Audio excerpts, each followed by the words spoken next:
name is Sarah, and I live in this little apartment in New England and work full-time as an art director. To begin, everything I do is normally digital. I've been making digital art for a long time, including illustrations, storyboards, commercials, photography, and so on. I fell into a pretty deep depression and started to wonder what it would feel like to exercise my other senses as part of my healing process, and transition into tangible mediums like charcoal, watercolor, oil, and, well, reality is I have no idea what I'm doing. But when I started that journey, I also started wondering what success really was, because suddenly I wasn't sure anymore. And I want to share that discovery with you today.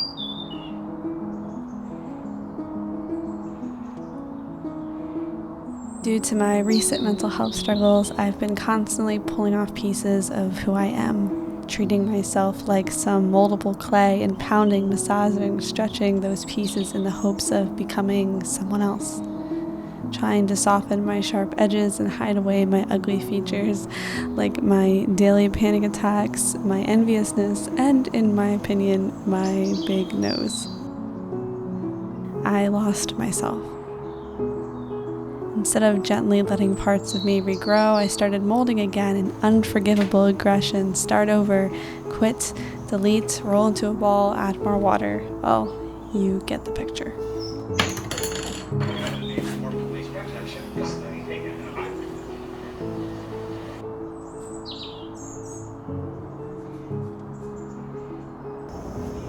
Guys, it is the most beautiful day outside. It's like that perfect, coolish temperature, 65-ish, and I am so excited and I really want to go out, but I have to do my job.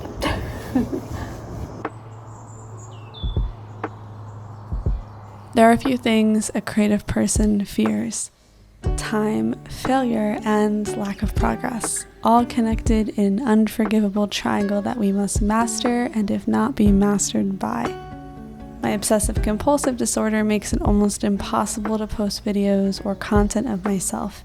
It's hard seeing my appearance on camera, and it creates a river of intrusive thoughts about how I am not pretty enough. I tell myself I am too dull or boring. I work mainly from a screen, not the gripping, dripping, three-dimensional canvas most days. And obviously I am learning for the first time. While seeing progress is fun, it's really scary to show the world how elementary I am in this category.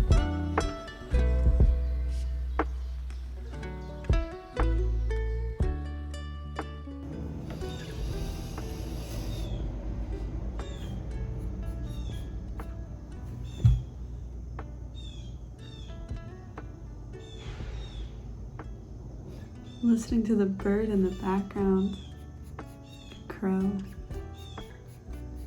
I just wonder what it's thinking.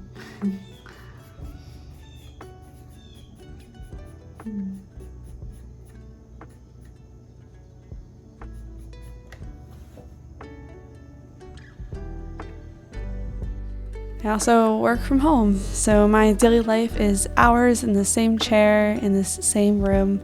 I'm not graceful or pretty when I wake up, which makes me feel unable to document things like morning routines. I can't drive because of my OCD, and I don't live in an artistically rich town filled with museums and a million cute coffee shops, so I fear I'd be rather boring. But I realize that beauty as well as opportunity is rich and plentiful in any place because God designed it.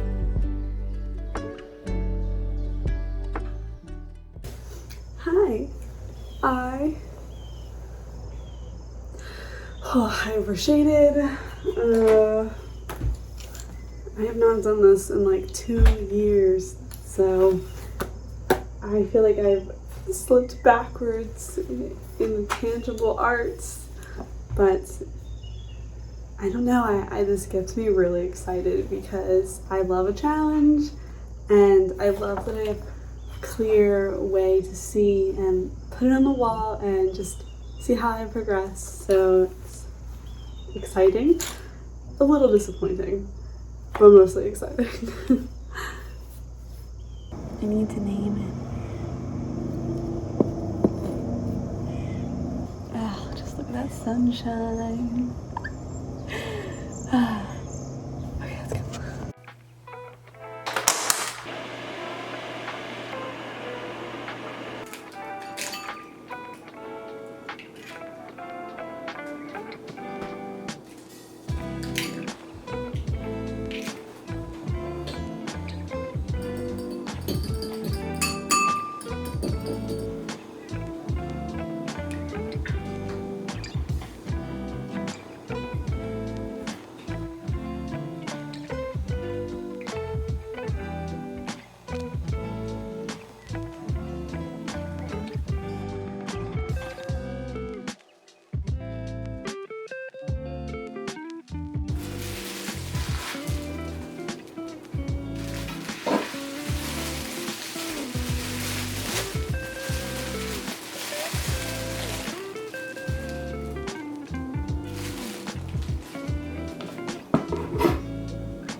You do not need aesthetics, you just need a story. If I hold up the final work for comparison, including that of myself with sharp claws instead of soft, nurturing hands, when I grip the final product, or my own faith, with sore joints and tired eyes, I leave marks and puncture wounds instead of a sense of accomplishment. And this is an artist's first mistake.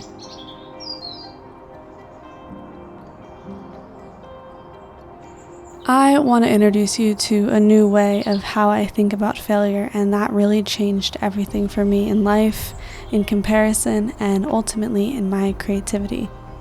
People say in school you can fail many times and it's the place to learn about handling failure, but I really disagree. I believe it is the core place that taught many of us bad habits when it comes to failure. In school, when we fail a test or a project, we might get 1, maybe 2 chances to try again, oftentimes none, depending on the assignment. This is due to the confined time of needing to learn so many things in a school year, so you move on. The ink seeping into your mind, as well as hopefully some of the things you learned that ultimately marks your worth. So we move on instead of reworking the problem until the failure becomes a success. Now, as an adult, at least for me, sometimes when I fail, I move on. I give up. I act as if there's not enough time to rework the problem. I try entirely different projects or thinking, and I begin to wonder, quote, I don't have the natural gift of doing this thing. I don't have all the right pieces that the other people have, so I'll do something else. However, unlike school, life requires us to try many times and gather resources over time like we're foragers for our own desires.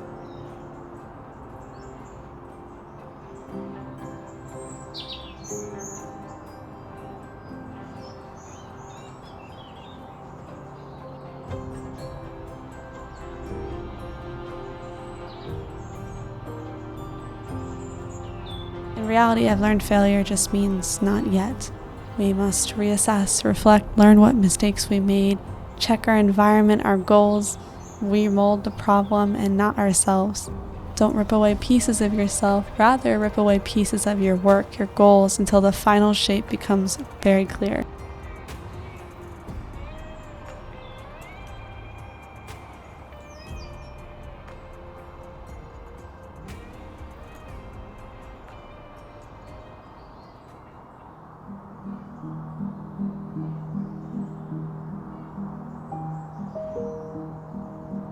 If you're a creative person, it means you probably spend a lot of time with yourself and your mind wandering, exploring, thinking, imagining. So when you fail, oftentimes you believe you are the problem as the common denominator, and you alone. But this is not the full picture, and sometimes it takes change of thinking.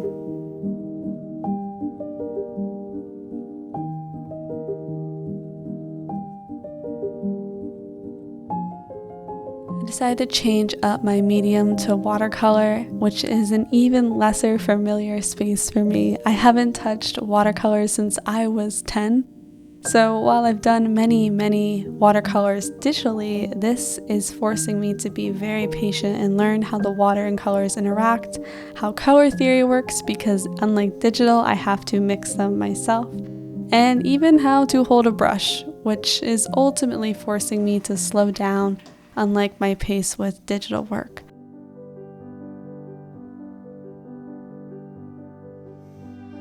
So be gentle, as life has many layers, especially when you try new things like watercolor. Each thing impacts the other: the people around you, stressors, money, sacrifice, sin, conviction, harms, joys, unexpected pleasures, and unforeseeable twists and turns, so patience is a must. In this wavy, rocky, clear-skied, calm yet stormy seas, how are we expected to captain this ship perfectly among ourselves and all in one long but very short lifetime? Why do we live a life where we expect to never fail, then instead fail often, because this world is very broken and failure is an absolute, not a trickery to be avoided? So we think we are untalented when instead we are just unaware. Unaware that trying again and again and again is actually the most gentle, graceful approach we can take. Just existing and doing, molding or pausing, planting or watching, documenting or sitting silently. Do not force or script every second, or script every second you desire. Wear lipstick or don't, smile or cry. When we force ourselves into the crevices and the boxes of comparison expectation, we obviously shatter. What else would happen to bodies made of glass? Now, it might not sound motivational to be called a body of glass, but I find it quite comforting, as I crack and break often, and now I can take pleasure in rebuilding myself, in trying again, in reworking the problem.